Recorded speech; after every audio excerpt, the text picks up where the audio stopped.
Bonjour à toutes et à tous et bienvenue à ce plateau spécial Pâques, le temps de Carême et la fête pascale qui a été vécue cette année d'une manière assez spéciale avec l'annulation des assemblées, avec des chemins de croix également qui n'ont pas pu avoir lieu. Tout ceci à cause de la pandémie du Covid-19, raison pour laquelle nous avons tenu à faire cette émission pour parler de pas mal de sujets.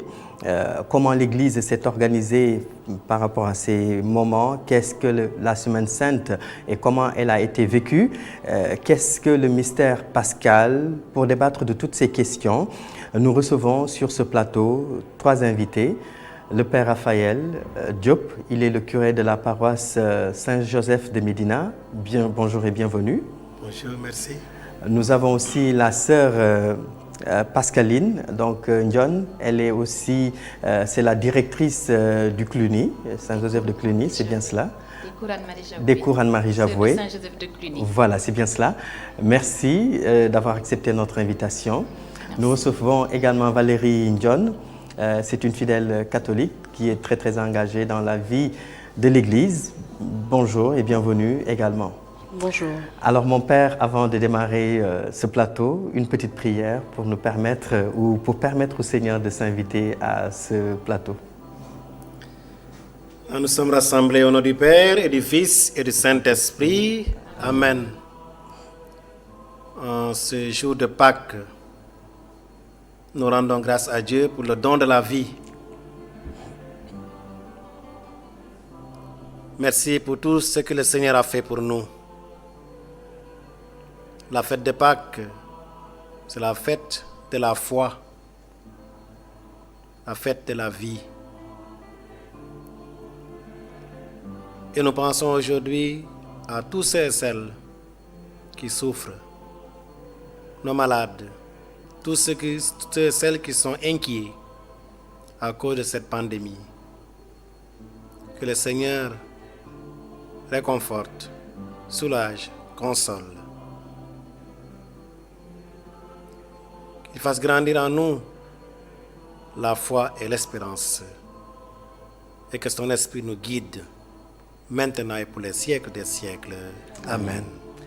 Voilà. Merci beaucoup mon père pour cette prière. Alors mon père, on parle de carême. Quand on parle de carême, on parle de souffrance. Cette année, je peux dire que nous avons souffert doublement. D'abord, donc, le carême avec le jeûne et tout cela. En plus de cela, il y a eu le Covid-19 qui s'est invité, ce qui a entraîné l'annulation des offices. Le carême a été vécu d'une manière assez spéciale cette année. Quelle lecture faites-vous de cela?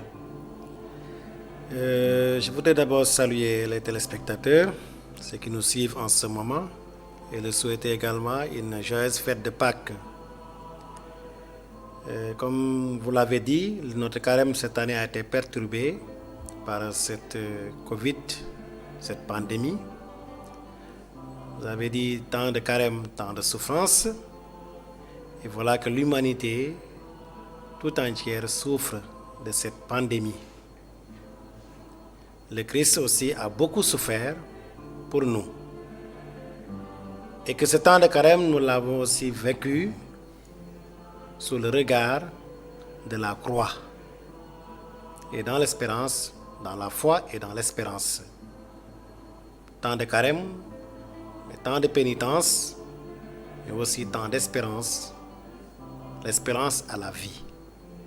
Le Seigneur est mort pour nous, nous aussi, nous vivons en contemplant cette croix, l'œuvre d'amour que le Seigneur a fait pour l'humanité tout entière. Et comment l'Église s'est organisée face à cette pandémie avec, je le disais tout à l'heure, les offices donc, qui ont été annulés, les chemins de croix qui n'ont pas pu avoir lieu. Comment vous vous êtes organisé pour permettre aux fidèles de continuer à vivre ce saint temps de carême? Il faut dire que l'Église s'est adaptée très vite à la situation. Dès les premiers moments, à la suite de nos autorités administratives, nos autorités religieuses ont lancé l'appel pour aider les fidèles à vivre ce temps de carême, de ne pas s'inquiéter, de ne pas aussi s'affoler.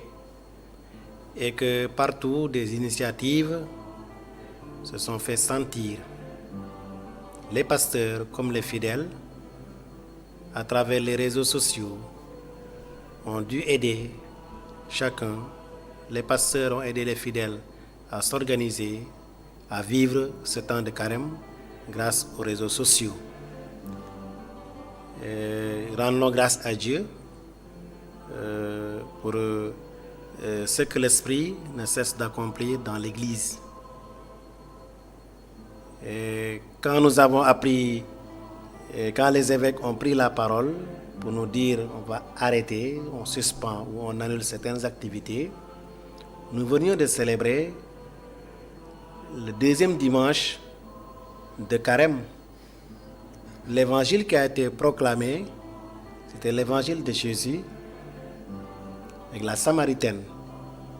Et Jésus avait dit à la Samaritaine, un jour viendra où les vrais adorateurs adoreront en esprit et en vérité. Et que les évêques ont repris cette parole pour aider les fidèles à comprendre que nous pouvons bel et bien prier, adorer le Seigneur tout en restant en famille, en communion avec vos prêtres, en communion avec vos pasteurs. Et durant tout le temps de carême, voilà, l'Esprit a aidé le peuple de Dieu à garder ce climat de recueillement dans l'espérance et dans la foi. Valérie, vous en tant que fidèle catholique, comment avez-vous vécu ce carême, le carême de cette année? Bon, c'est vrai que c'est très particulier. La rencontre entre fidèles catholiques, amis, et la rencontre avec nos prêtres nous manque. C'est vrai. Ça, vraiment, nous le ressentons très vivement. Mais pour rebondir un peu sur ce que Père Raphaël vient de dire, je dirais que ce jeûne, quand même, ce carême, avec la pandémie qui sévit dans le monde, et qui, je l'espère, sera bientôt derrière nous, en tout cas, offre quand même une occasion particulière de se rapprocher de Dieu, mais autrement. Il l'a dit, adorer en esprit et en vérité. Je voudrais dire, dans le même prolongement, que c'est vrai, quand nous venons au monde, nous sommes bébés, vous voyez bien que nous grandissons physiquement. Mais intérieurement, est-ce que nous avons grandi? C'est ça la question. Et c'est comme si c'était un appel justement à grandir intérieurement. Parce que quand on dit adorer en esprit et en vérité, ça veut dire quelque chose de très profond. Nous n'avons pas trop grandi spirituellement, à mon humble avis, parce qu'il y a l'être intérieur qu'on ne voit pas, c'est cet être invisible, mais il y a l'être extérieur, le physique, le corporel que nous voyons et nous donnons beaucoup de soins à notre être physique. Mais est-ce que nous faisons de même pour l'être intérieur, spirituellement? C'est un apprentissage. Pour moi, c'est l'occasion de gravir des échelons sur le plan spirituel. Vous l'avez dit tout à l'heure, la messe vous manque. Cette année, vous l'avez vécue d'une manière assez particulière. Vous suivez la messe à travers les réseaux sociaux, sans pouvoir autant communier. Comment ça s'est passé? Comment vous faites en suivant la messe? Quelles sont les réactions, que ce soit à votre niveau ou au niveau de la famille? C'est vrai que c'est pas facile. Quand je dis nos prêtres nous manquent, nos amis, quand on se retrouve à l'église et qu'on prie ensemble, mais quand je dis ça, c'est que c'est Jésus qui nous manque aussi quelque part, cette communion que nous ne recevons plus depuis un certain moment, mais comme il est merveilleux, il est puissant, et je pense qu'à travers l'esprit, il peut nous nourrir. Et justement, on devrait s'ouvrir justement à cette action de l'esprit. Et donc, c'est une manière d'être. Il faut être à l'écoute du Seigneur, il faut être attentive, et je pense que aujourd'hui, c'est ce qui est en train d'arriver. Quand nous suivons la messe avec Père Raphaël à travers Facebook, avec le pape François, avec l'archevêque et d'autres prêtres, voilà, nous suivons tout. Mais arriver à la communion, évidemment, c'est là où ça fait vraiment un peu bizarre et mal, mais en même temps, comme on l'a dit, on est en carême. Et peut-être que ce carême, c'était écrit qu'il fallait aussi cette abstinence-là. Mais on parle de la communauté, de la communion spirituelle. Cette communion spirituelle, comment vous la sentez au moment surtout de la communion? Est-ce que c'est comme si vous aviez revêtu le corps du Christ? Oui, je peux dire, en tout cas personnellement, avec ma maman, avec qui je prie souvent, je me mets à genoux et je prie. Et je pense qu'il y a une prière qui nous a été donnée justement à la place de cette communion que nous recevons, c'est de demander au Seigneur Jésus de nous nourrir spirituellement, et nous le faisons. Et c'est vrai, après, je ne sens plus de manque. Vraiment, faut le dire.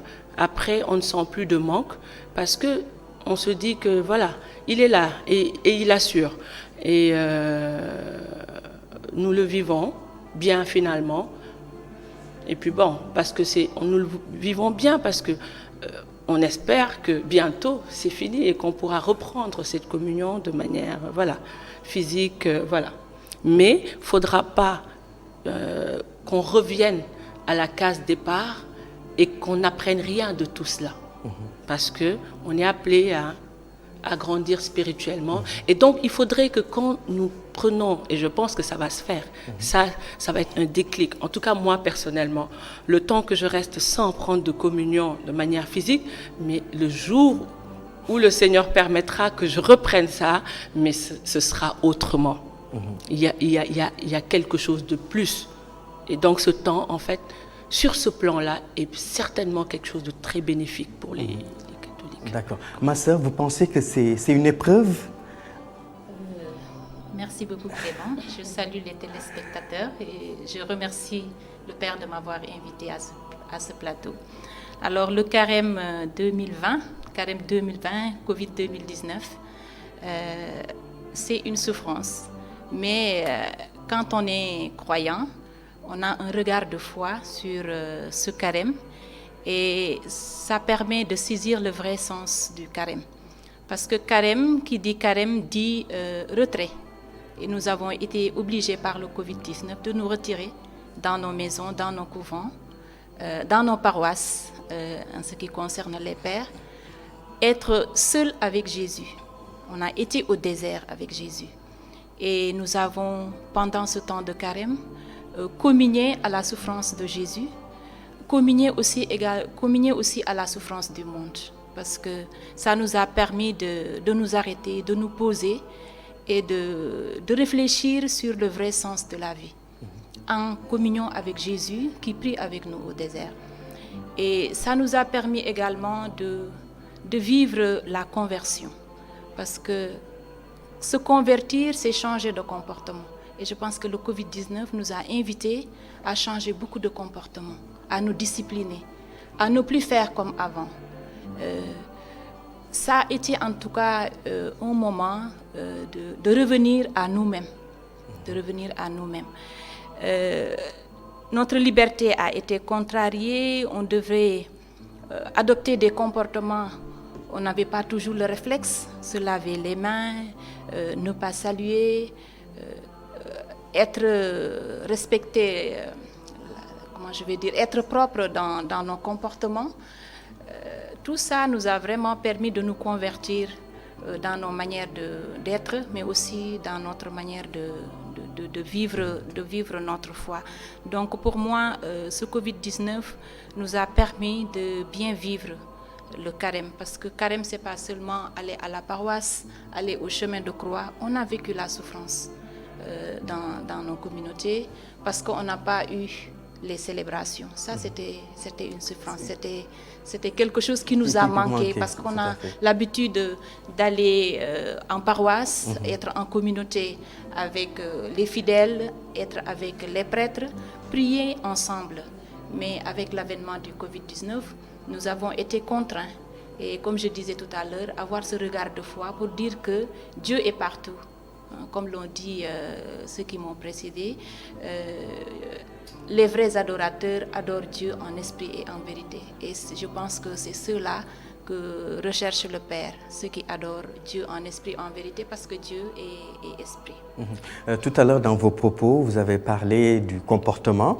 Donc, selon vous, il y a quand même quelques points positifs à cause de cette pandémie. Donc, le comportement des fidèles a un tout petit peu changé. Et ça nous a aussi rapprochés davantage de Dieu, mon Père, parce que beaucoup de personnes qui ne croyaient pas en Dieu se sont tournées vers Dieu en lui disant, bon, voilà, le problème est là, il faut nous sortir de ce problème. Est-ce que le Covid-19 a rapproché certains fidèles beaucoup plus donc, à Dieu par rapport à ce qui se faisait avant?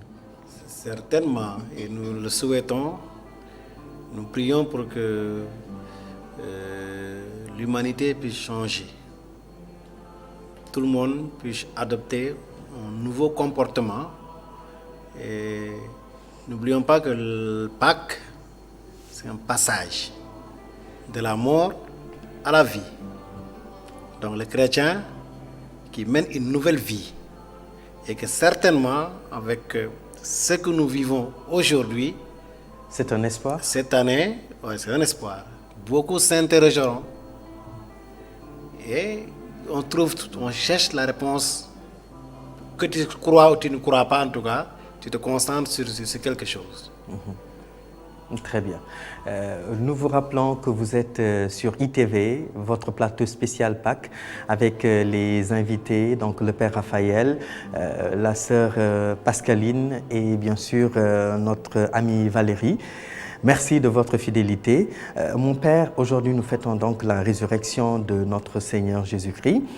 Avant d'arriver à ce jour, nous avons vécu une semaine intense de prière à travers la Semaine Sainte, qui a été marquée, donc je le disais tout à l'heure, avec cette pandémie. Et cette Semaine Sainte a été vécue d'une manière assez particulière. Est-ce que vous pouvez revenir sur les points qui ont été marquants durant cette Semaine Sainte? La Semaine Sainte commence avec le dimanche des Rameaux. Le dimanche des Rameaux, l'entrée de Jésus, l'entrée triomphale, Jésus à Jérusalem, accueilli par les grandes foules et portant des rameaux qui chantaient Hosanna. Et voilà, nous l'avons célébré, le dimanche des Rameaux. Après le dimanche des Rameaux, il y a eu trois journées quand même importantes, le Triduum pascal, le jeudi, le vendredi saint, la veille pascale du samedi, et effectivement le dimanche. Il y a 2 jours, le lundi et le mardi saint, qui, surtout le mardi saint ici au Sénégal, nous avons l'habitude de célébrer la messe chrismale, qui est célébrée à Rome le jeudi matin.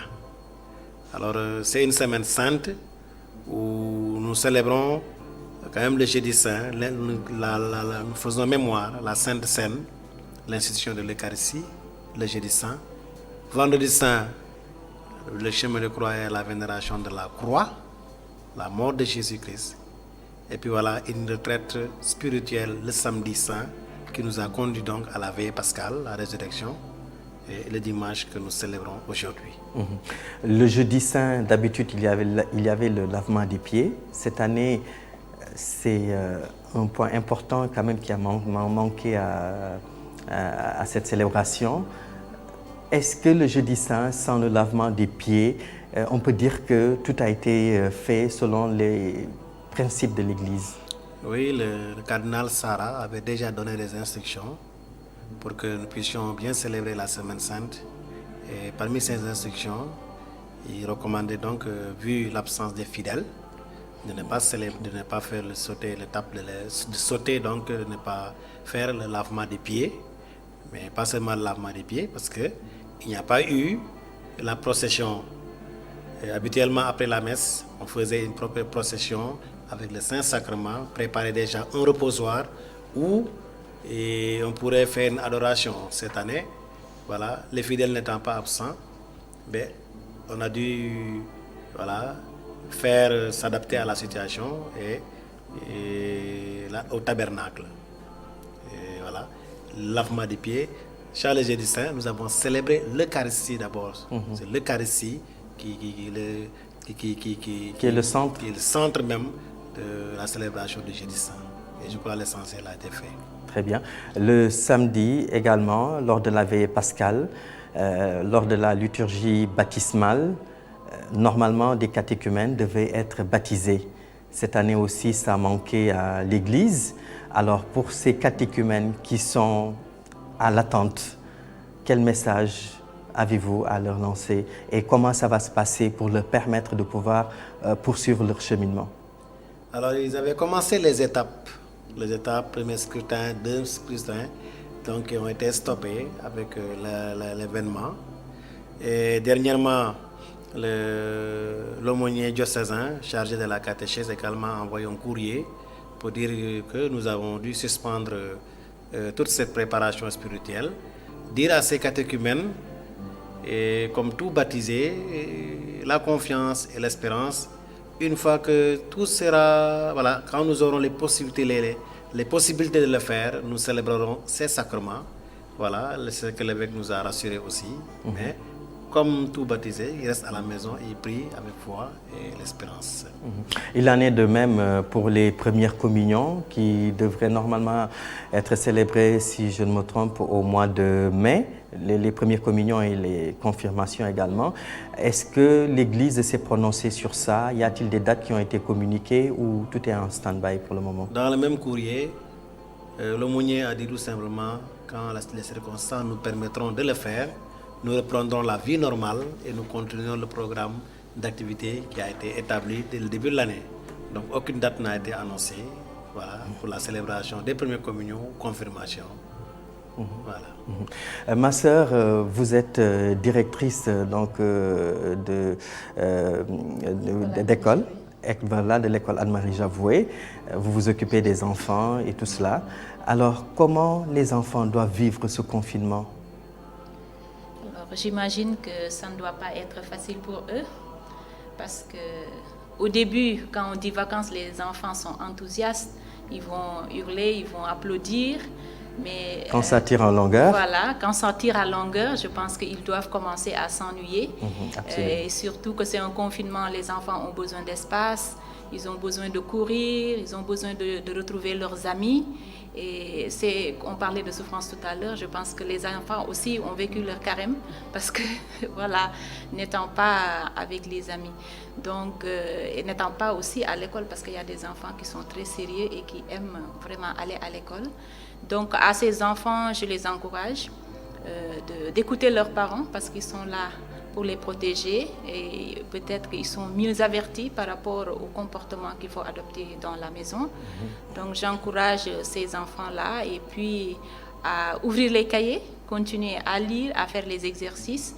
Pour ce qui est des grands, je pense qu'il y a des plateformes qui sont proposées au niveau des médias, des réseaux sociaux, donc d'aller les visiter et puis continuer à travailler et puis continuer aussi à prier pour que voilà, cette maladie soit vraiment éradiquée et que l'on puisse revenir à l'école bientôt.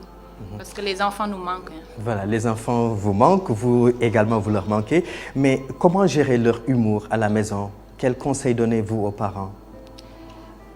Bon, je pense que à notre époque actuelle, c'est souvent la télévision. Les enfants sont avec leur télé, les enfants sont avec leur portable, avec leurs jeux. Je pense que ce sera l'occasion, comme j'ai dit tout à l'heure, de changer de comportement, d'essayer d'être créatif, surtout les parents, de revenir à ce que peut-être faisaient nos grands-parents, raconter des histoires aux enfants, s'asseoir dans le salon au lieu qu'on soit là tous devant la télé, on se raconte des histoires, des blagues, et tout ça, ça peut aider en tout cas à bien vivre ce temps de confinement, parce que je pense que c'est important que les grandes personnes et les enfants se retrouvent enfin ensemble, les jeunes également. Parce que souvent, on veut être entre jeunes, les enfants entre enfants, les adultes entre les adultes. Donc, ce temps de confinement-là, ça doit être un moment de se retrouver. Tout le monde se retrouve et puis on s'occupe les uns des autres. Que les enfants s'occupent de leurs parents et que les parents s'occupent des enfants. Mais tout à l'heure, vous parlez qui continue à étudier à la maison. Est-ce que vous, personnellement, en tant que directrice d'école, vous avez mis en place quelque chose ou une plateforme qui leur permette de continuer à suivre les cours et de ne pas rater parce que l'année quand même suit son chemin. Donc comment ils doivent faire, comment les parents doivent faire pour permettre aux enfants de pouvoir bien étudier comme il le faut? Alors nous on a plusieurs niveaux, ça va de la maternelle à la terminale. Donc nous n'avons pas quelque chose de systématique organisé pour tout le monde, mais surtout pour les classes d'examen, on a essayé de réfléchir avec les préfets pour voir comment continuer à travailler avec les enfants. Et donc par exemple pour ce qui est des CM2, chaque maîtresse a les contacts des parents et par WhatsApp, ils peuvent envoyer des exercices aux enfants à faire à la maison. Et quand le besoin se fait sentir, le parent peut appeler la maîtresse pour demander des explications et aider les enfants. Pour ce qui est des grands élèves, nous avons notre site Facebook, Sang Bleu, donc géré par un des enseignants. Et donc les élèves ont l'habitude d'y aller. Donc les enseignants, ils postent les exercices et c'est accessible à tout le monde. Donc ils peuvent visiter ce site web, ils peuvent aussi visiter le site de l'école qui existe. Mais nous sommes en train de réfléchir avec la direction diocésaine. Je pense que l'abbé Georges l'a déjà dit. Il y a quelque chose qui se prépare et je pense que ce sera pour toutes les écoles privées, catholiques.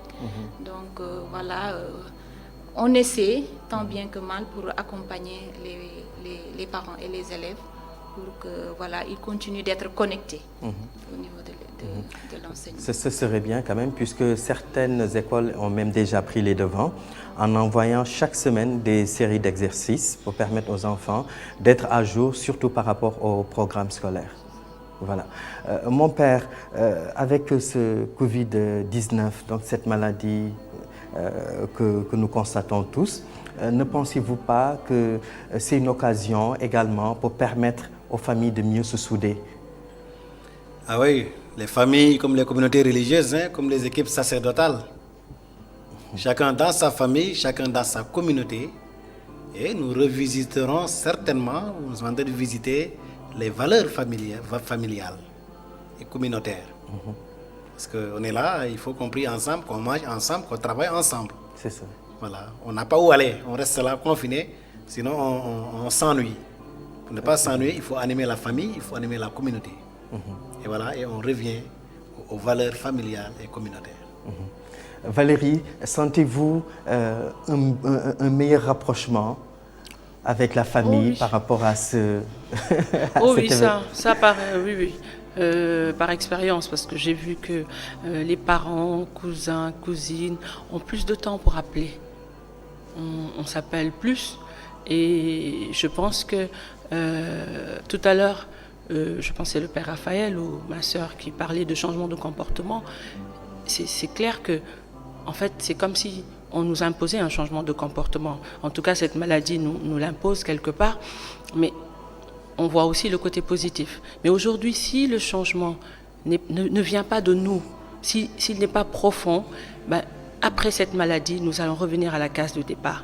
Et je pense que le Seigneur, Jésus l'a dit, quand on veut construire, parce que aujourd'hui, nous sommes conscients, le monde est conscient, les autorités sont conscientes qu'il nous faut changer de comportement. Je pense que tout le monde sait que ce qui arrive comme ça est également dû, quel que soit les forces et tout ce qui a prévalu, mais en tout cas, quelque part dû à notre comportement. Et surtout, je me suis habillée en vert aujourd'hui parce que c'est pour parler de l'environnement. C'est notre rapport avec l'environnement.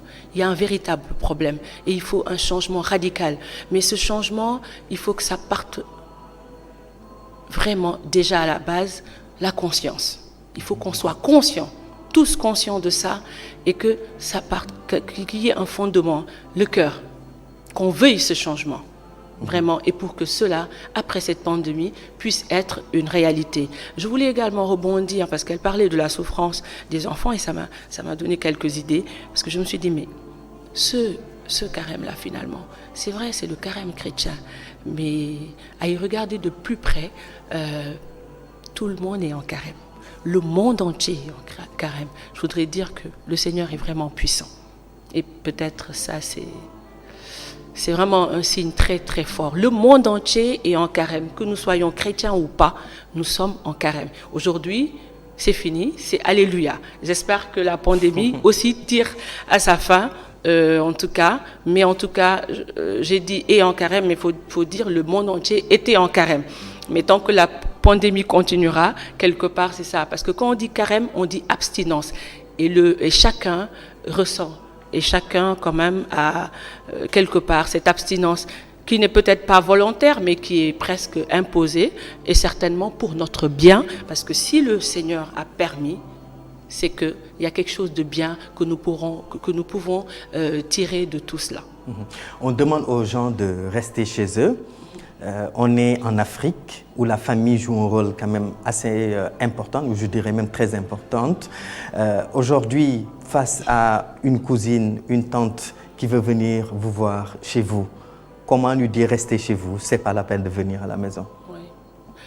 Bon, ça aussi c'est un cas que je viens de vivre parce que ma tante devait passer Noël avec nous.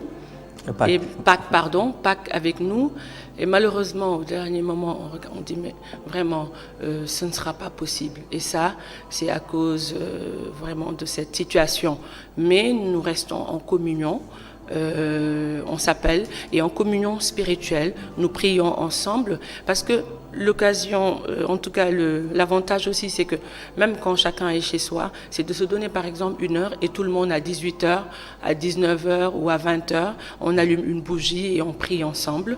Et je pense que ça aussi, c'est une autre forme et qu'il faudrait continuer. Il y en a qui le faisaient, mais certainement très peu. Voilà. Et je voudrais rajouter, avant que je n'oublie, la course contre la montre. Oh, la course contre la montre. Il faut que le monde s'arrête, en tout cas, de courir comme ça. Et justement, Covid-19, en tout cas, a marqué l'arrêt. Maintenant, après Covid-19, est-ce qu'on va courir autant? Parce qu'on parle de famille, mais en réalité, on se rend compte que nous n'avions pas de vie. Il n'y avait pas de vie de famille. Les pères de famille ne restent pas, les mères de famille ne restent pas. On court tous à chercher à gauche et à droite. Que ce soit le dimanche, le lundi, le samedi, le dimanche est devenu un jour comme les autres jours. Pour nous les chrétiens et pour nos autres parents musulmans ou qui sont d'autres confessions, il n'y avait plus de vie de famille. Très bien. Voilà, mon père, elle parlait tout à l'heure de changement. Alors ma question, est-ce ce qui nous arrive là actuellement, est-ce une punition divine? Aujourd'hui, les gens, ils prient, les catholiques, ils prient, les musulmans, ils prient, la pandémie demeure. Est-ce que Dieu nous entend? Ma question, c'est celle-là. Est-ce que Dieu nous entend? En tant que croyant, je ne peux pas parler de punition divine. Le Seigneur ne veut pas la mort du pécheur. Il veut voir l'homme debout. Le Seigneur respecte également la liberté de l'homme. Il est lent à la colère. Plein d'amour. Plein d'amour. Et le Seigneur nous respecte. Maintenant, la situation est là, que nous tous, nous nous interrogeons, mais qu'est-ce qui s'est passé? Qu'est-ce qui se passe? Effectivement, au cri, on appelle que le Seigneur nous sauve. Un cri de foi, mais un cri d'espérance. Alors, comme que certains l'ont dit tout à l'heure, qu'on s'interroge et que chacun d'entre nous puisse prendre conscience de la situation que nous sommes en train de vivre. Le monde traverse une situation difficile, l'humanité est là. Qu'on s'interroge de voir, voilà, mais qu'est-ce que je dois changer? Moi, personnellement, dans ma vie, la conversion. Et la conversion est encore beaucoup plus large. dans nos manières de vivre, nos manières de faire. Même ce que nous cherchons, nous courons faire quoi? On n'emportera rien. Tout nous laisserons tout ici sur terre. Voilà. Merci beaucoup mon père. Malheureusement, le temps qui nous a été imparti est malheureusement terminé. On vous laisse faire une prière, voilà, pour nous permettre de vous libérer. Voilà, nous allons prendre la prière du dimanche de Pâques, ou la bénédiction même. Voilà. Notre secours est dans le nom du Seigneur. Qui a fait le ciel et la terre. Le Seigneur soit avec vous. Et avec votre esprit. Que demeure en vous la grâce de Dieu, la grâce pascale qu'il vous offre aujourd'hui, qu'elle vous protège de l'oubli et du doute. Amen. Amen. Par la résurrection de son Fils, il vous a fait déjà renaître, qu'il vous rappelle toujours à cette joie que rien, pas même la mort, ne pourra vous ravir. Amen. Ils sont finis les jours de la passion. Suivez maintenant les pas de ressuscité. Suivez-le désormais jusqu'à son royaume où vous posséderez enfin la joie parfaite. Amen. Et que Dieu Tout-Puissant vous bénisse, le Père, le Fils et le Saint-Esprit. Amen. Allez dans la paix de Christ. Alléluia, alléluia. Nous rendons grâce à Dieu. Alléluia. Alléluia. Bonne fête à tous. Voilà. Merci beaucoup, chers amis téléspectateurs, de nous avoir suivis, d'avoir suivi ce plateau spécial Pâques. Nous étions avec le Père Raphaël Diop. Il est le curé de la paroisse Saint-Joseph de Médina. Nous avions aussi comme autre invité Sœur Pascaline Ndion. C'est la directrice des cours Anne-Marie Javoué, directrice du CLUNY. Merci d'avoir accepté notre invitation. Nous avions aussi Valérie Ndion, une paroissienne bien fidèle, qui était aussi avec nous. Voilà, cette émission est à présent terminée. Nous vous souhaitons à toutes et à tous une bonne fête de Pâques et nous vous donnons rendez-vous très prochainement ici.